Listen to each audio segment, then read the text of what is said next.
जय हिंद। बच्चों, आज हम क्वथनांक का उन्नयन पढ़ने वाले हैं।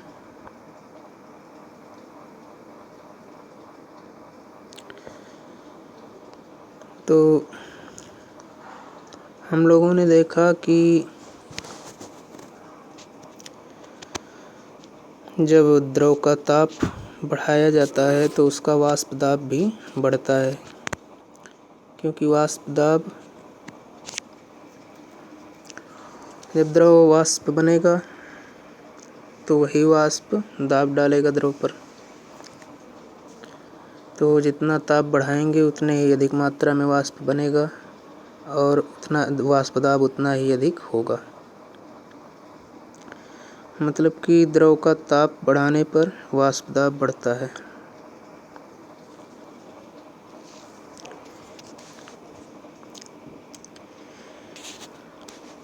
जो द्रव होता है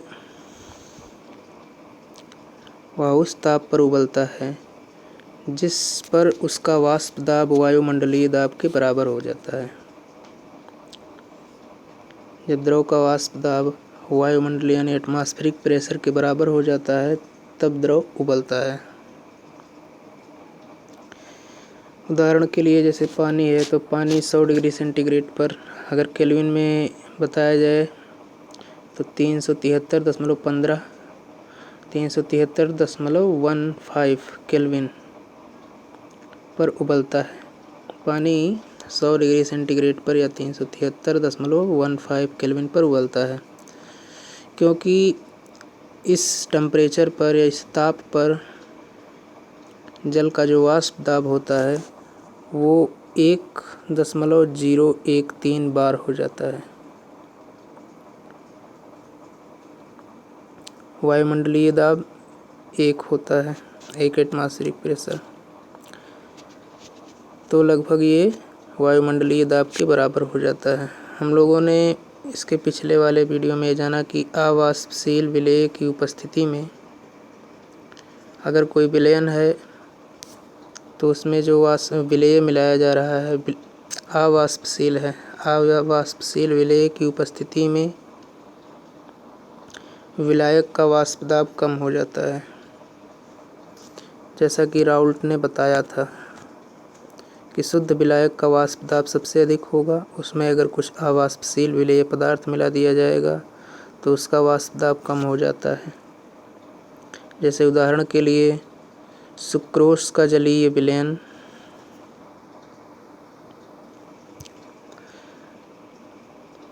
सुक्रोज का जलीय विलयन, अगर जल में सुक्रोज को घोला जाए तो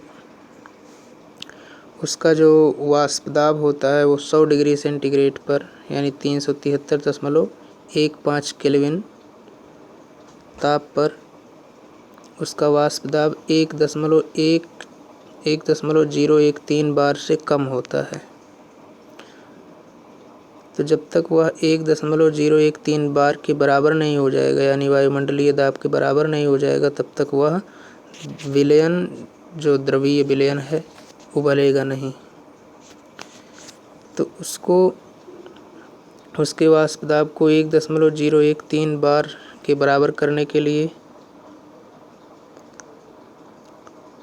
उसे शुद्ध विलायक के क्वथनांक से ज़्यादा ताप उसको देना पड़ता है। और जब वह उस विलयन का वाष्प दाब 1.013 बार तक बढ़ जाता है तो वह उबलने लगता है। अर्थात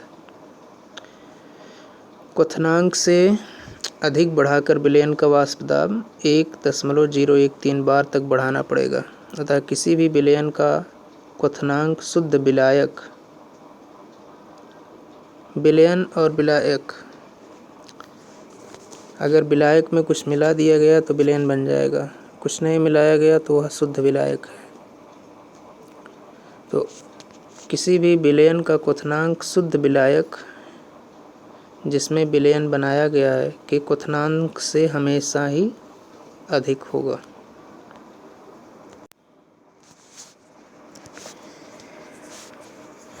जैसा कि यहाँ पर जो ये चित्र बनाया गया है, यहाँ पे जो चित्र बनाया गया है इसमें भी देख सकते हैं इस फिगर में वाष्प दाब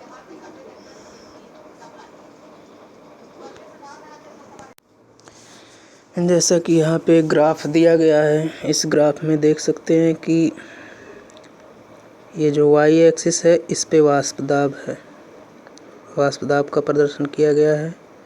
और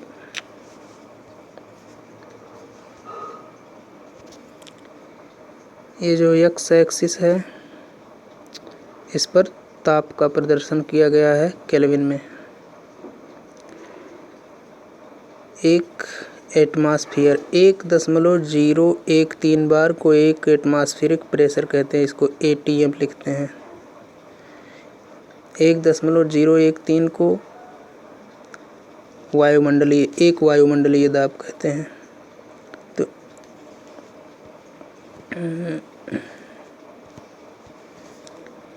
इस वाई एक्सिस पर वाष्प दाब दर्शाया गया है और इस पे ताप केल्विन में। जैसे जैसे हम इस साइड बढ़ेंगे ताप का मान बढ़ता जाएगा, जैसे जैसे इस साइड बढ़ेंगे तो वाष्प दाब का मान बढ़ता जाएगा। तो देखिए जो शुद्ध विलायक है, ये विलायक पहली लाइन जो है हरी वाली वो शुद्ध विलायक है। ये जो पहली लाइन है हरी वाली ये शुद्ध विलायक का क्वथनांक है। और जो दूसरी लाइन है वो विलयन का क्वथनांक है। तो विलायक का क्वथनांक देखो कम ही केल्विन है, कम ही ताप है। और विलायक का इधर इससे जैसे जैसे इस साइड में बढ़ेंगे, जैसे जैसे इस साइड में बढ़ेंगे ताप बढ़ता जाएगा। तो ये कम ताप है, ये अधिक ताप है। ये विलायक का क्वथनांक है और ये विलयन का क्वथनांक है। तो इतना अंतर है विलायक और विलयन में। इसी अंतर को कहते हैं डेल्टा टीबी। डेल्टा टीबी यानी कि विलयन के क्वथनांक में अंतर। इस तरह हम लोगों ने देखा कि वाष्प दाब का अवनमन होगा तो क्वथनांक का उन्नयन होगा। वाष्प दाब के अवनमन के समान ही क्वथनांक का उन्नयन भी विलेय के अणुओं की संख्या पर निर्भर करता है, न कि उसकी प्रकृति पर। देखो वाष्प दाब, ऐसा हेनरी ने बताया था कि वाष्प दाब का अवनमन विलेय के अणुओं की संख्या पर यानी विलेय के मोल प्रभाज के समानुपाती होता है। तो वाष्प दाब में अवनमन और क्वथनांक का उन्नयन ये दोनों विलेय के अणुओं की संख्या पर निर्भर करते हैं, न कि उनकी प्रकृति पर। 1 मोल सुक्रोज को अगर 1000 ग्राम जल में मिलाया जाए तो जो विलयन का वायुमंडलीय ताप 1 मोल सुक्रोज का 1000 ग्राम जल में विलयन का 1 वायुमंडलीय दाब पर 373.52 केल्विन पर उबलता है।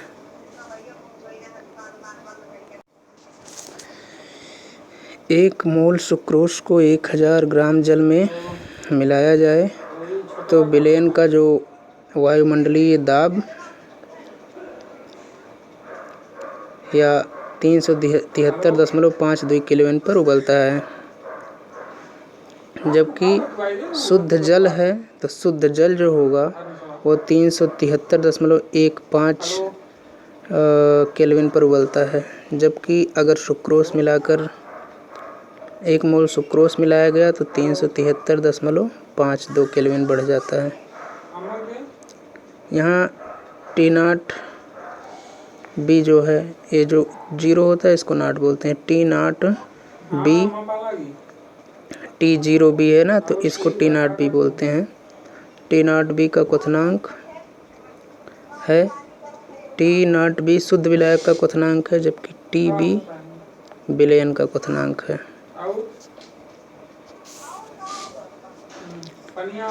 तो डेल्टा टी बी क्या होगा? डेल्टा टी बी जो होगा वो क्वथनांक में अंतर होता है, यानी विलायक का क्वथनांक, विलयन का क्वथनांक माइनस विलायक का क्वथनांक। Delta T B is equal to T B minus T naught B, ये क्वथनांक उन्नयन कहा जाता है। प्रयोग दर्शाते हैं कि तनु विलयन में क्वथनांक उन्नयन डेल्टा टी बी विलयन में उपस्थित विलेय के मोलर सांद्रता के समानुपाती होता है। ये प्रयोग दर्शाते हैं कि तनु विलयन जो होता है उसमें क्वथनांक का उन्नयन विलयन में उपस्थित विलेय के मोलर सांद्रता के समानुपाती होता है। मोलर सांद्रता का मतलब मोललता उसको कहते हैं किसी कि 1 किलोग्राम विलायक में किसी विलेय के मोलों की संख्या को मोललता कहते हैं। 1 किलोग्राम विलायक में विलेय के मोलों की संख्या को उसकी मोललता कहते हैं। इसे स्मॉल यम से प्रदर्शित करते हैं। तो delta T B is proportional to small यम।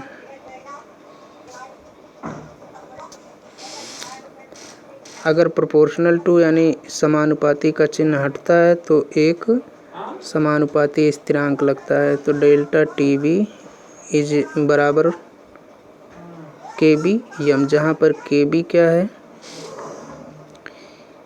के बी जो है वो एक स्थिरांक है, क्वथनांक उन्नयन स्थिरांक। के बी क्वथनांक उन्नयन स्थिरांक है, ठीक है। के बी की इकाई किलोग्राम प्रति मोल होती है। किलोग्राम प्रति मोल यानी 1 किलोग्राम में कितना मोल है। तो इस तरह से यदि M2 मोलर द्रव्यमान वाले विलेय के W2 ग्राम विलेय यदि M2 मोलर द्रव्यमान वाले विलेय के W2 ग्राम W1 विलायक में उपस्थित हैं तो विलयन की मोललता कैसे निकालेंगे? एक बार फिर से देख लो, इसको हम पूरा पढ़ के बता देते हैं। ये इतना फिर से पढ़ के बता देते हैं। यदि M2 मोलर द्रव्यमान वाले विलेय के W2 ग्राम M2 मोलर द्रव्यमान वाले विलेय के W2 ग्राम W1 ग्राम विलायक में उपस्थित हों तो विलयन की मोललता निम्न पद द्वारा व्यक्त की जाती है, जिसका सूत्र यहाँ पर दिया है।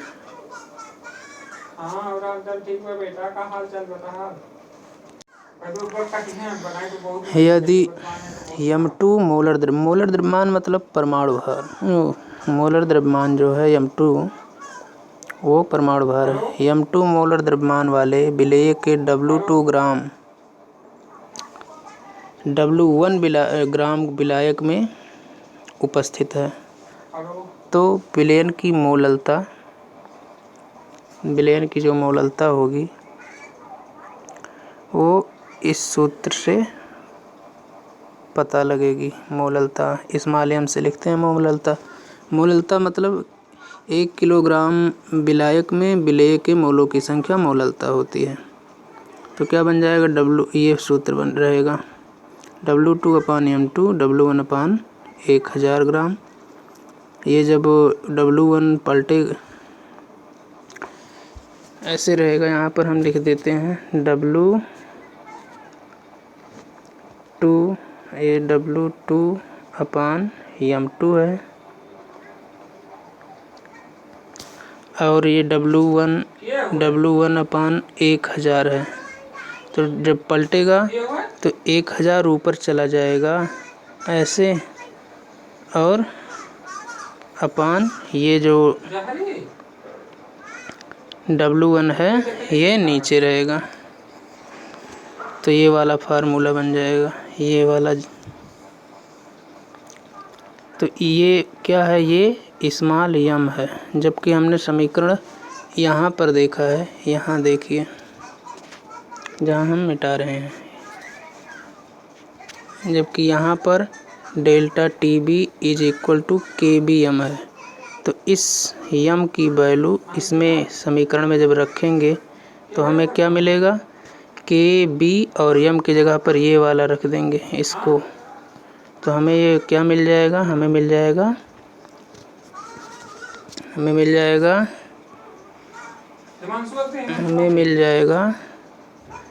इस m की जगह पर जब ये वाला m रखेंगे तो हमें ये मिल जाएगा, ये वाला delta TB is equal to KB, और m की जगह पर उठा के इसको रख दिए। इतनी बात समझ में आ गई? अगर इतनी बात समझ में आ गई तो अब आगे बढ़ते हैं।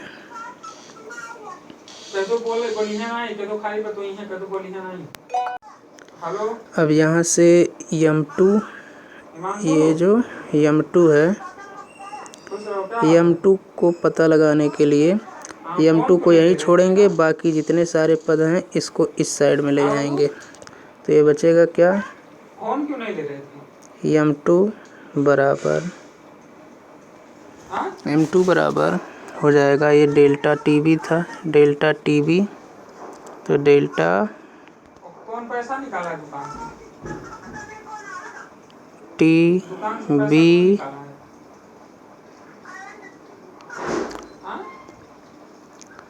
जो है, सॉरी, ये जो M2 है, M2 को फाइंड करने के लिए, इसका ऐसे हम क्रॉस मल्टीप्लिकेशन मतलब कि तिर्यक गुणा कर देंगे। डेल्टा TB अपान 1 है, तो ये हो जाएगा डेल्टा TB गुणे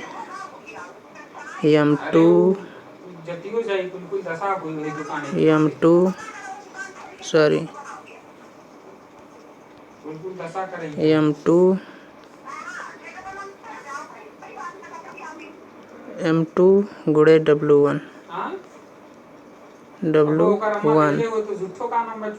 और बराबर 1000 गुणे W2 गुणे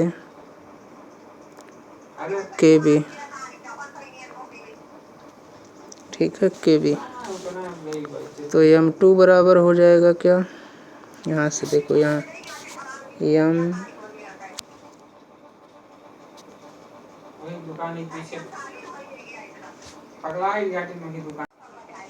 तो M2 बराबर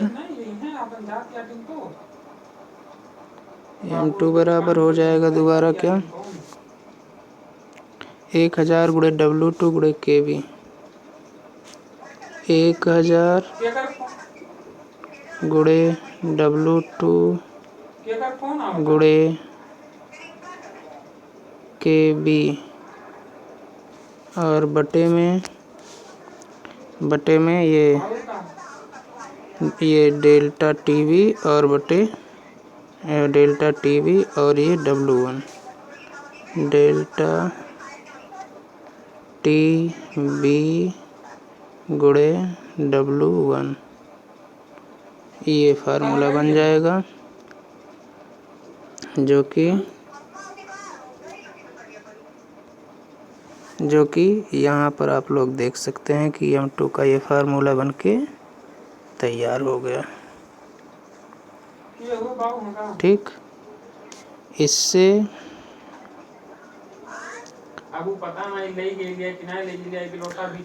हम मोलर द्रव्यमान निकाल सकते हैं। अब मोलर द्रव्यमान जो m2 है, इसका सूत्र बन गया, जो कि ये है।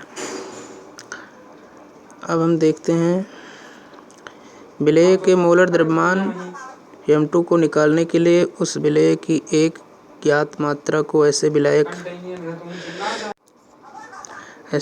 की ज्ञात मात्रा में विलीन करके डेल्टा टीवी का मान प्रयोग करके अगर केबी का मान ज्ञात हो तो मोलर द्रव्यमान ज्ञात कर लेंगे। किस फार्मूले से? इस फार्मूले से। अब चलिए एक उदाहरण लगा लेते हैं। उदाहरण नंबर 2.7। एक सास पेन, मतलब जो कि एक पात्र है, बर्तन है, उसमें 18 ग्राम ग्लूकोज है। 18 ग्राम ग्लूकोज को 1 किलोग्राम पानी में घोला जाता है तो 1.013 दाब पर यह जल किस ताप पर उबलेगा?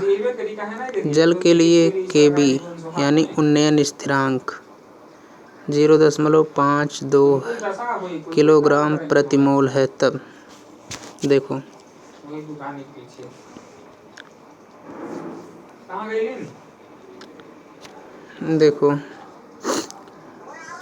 तो 18 ग्राम ग्लूकोज को 1 किलोग्राम पानी में घोला जाता है तो 1.013 बार दाब पर किस ताप पर ये उबलेगा, जबकि केबी का मान इतना है। अब देखो, पहले ग्लूकोज के मोलों की संख्या हम पता लगाएंगे। ग्लूकोज के मोलों की संख्या हम पता लगाएंगे सबसे पहले। तो मोलों की संख्या कैसे पता लगता है? मोलों की संख्या होता है विलेय का द्रव्यमान बटे विलेय का अणुभार। विलेय का द्रव्यमान बटे विलेय का अणुभार, ये होता है मोलों की संख्या। तो विलेय क्या है? विलेय है ग्लूकोज यानी कि C6H12 और O6। तो इसका अणुभार क्या होगा? देखो बच्चों, जो कार्बन है उसका परमाणु भार होता है 12। तो 6 कार्बन है ना, C6 मतलब 6 कार्बन है, तो 6 गुणे के 12 प्लस में 12 हाइड्रोजन है, हाइड्रोजन का परमाणु भार 1। तो 12 हाइड्रोजन है तो 1 गुणे 12 बराबर 12, प्लस में ऑक्सीजन कितना है? C6H12O6 होता है, 6 ऑक्सीजन भी है। तो 6 गुणे ऑक्सीजन का परमाणु भार होता है बेटा 8 दूनी 16 होता है। तो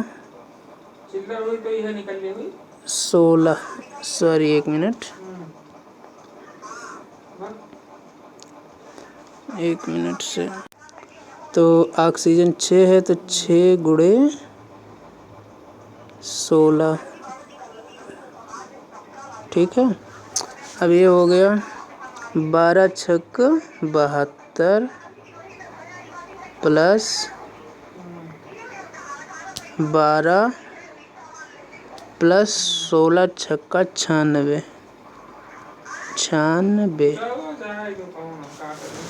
अब इसको टोटल जब हम ऐड करेंगे तो हमारा क्या आ जाएगा? 6 2 8 2 10 के बराबर करके लिखेंगे 0 9 1 10 7 17 और उसका एक हासिल 18, 180 आ गया हमारा परमाणु भार। 180 परमाणु भार आ गया। तो मोलों की संख्या होता है विलेय का द्रव्यमान बटे परमाणु भार। विलेय का द्रव्यमान कितना दिया है, तो ग्लूकोज का यहाँ पर देखो 18 ग्राम ग्लूकोज है, तो 18 ग्राम है द्रव्यमान, तो 18 बटे 180 तो हो जाएगा कितना, 18 बटे 180, 18 एकन्ने 18, 1/10 आ गया कितना, आ गया कितना 1/10 आ गया। 1/10 का मतलब, इसका मतलब क्या, इसका मतलब 0.1 मोल प्रति किलोग्राम। इसका ग्लूकोज की मोलों की संख्या 1 किलोग्राम में 0.1 मोल है। ठीक, इसको स्मॉल m से लिखेंगे, 0.1, ठीक है, मोल।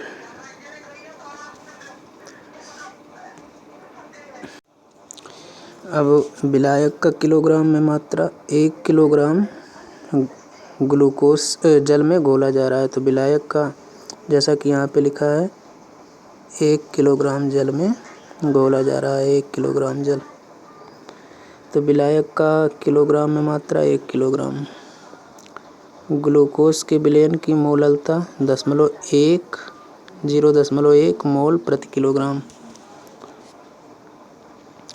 इतना पता लग गया।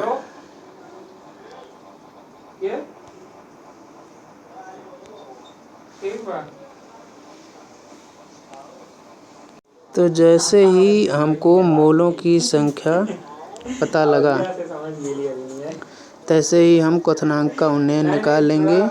किस फार्मूले से क्वथनांक का उन्नयन निकालेंगे, इस फार्मूले से, डेल्टा टीवी बराबर KBM। तो केबी कितना है, केबी का मान यहाँ पर देखो दिया है, ये 0.52 केल्विन, ये केबी का मान दिया है केल्विन प्रति किलोग्राम। तो delta TB is equal to KB गुणे यम।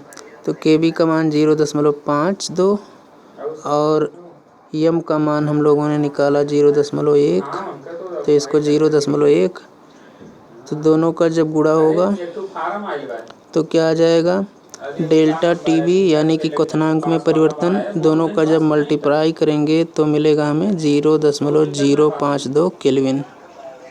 ठीक है, चूँकि 1.013 बार दाब पर जल 373.15 केल्विन पर उबलता है।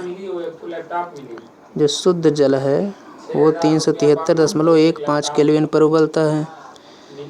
अतः विलयन का जब क्वथनांक, जब उसमें ग्लूकोज मिला दिया जाएगा तो उसका वो और अधिक ताप पर उबलेगा, तो विलयन का क्वथनांक हो जाएगा, बढ़ जाएगा कितना, जो अभी हम निकाले क्वथनांक उन्नयन 0.052 केल्विन बढ़ जाएगा। तो 373.15 में 0.052 को हम जोड़ देंगे तो ये बनेगा कितना, शुद्ध जल अगर 373.15 केल्विन पर उबलता था तो ये 373.202 केल्विन पर उबलेगा। इसी तरह से उदाहरण नंबर 2.8 भी लग जाएगा। सारे डाटा दिए।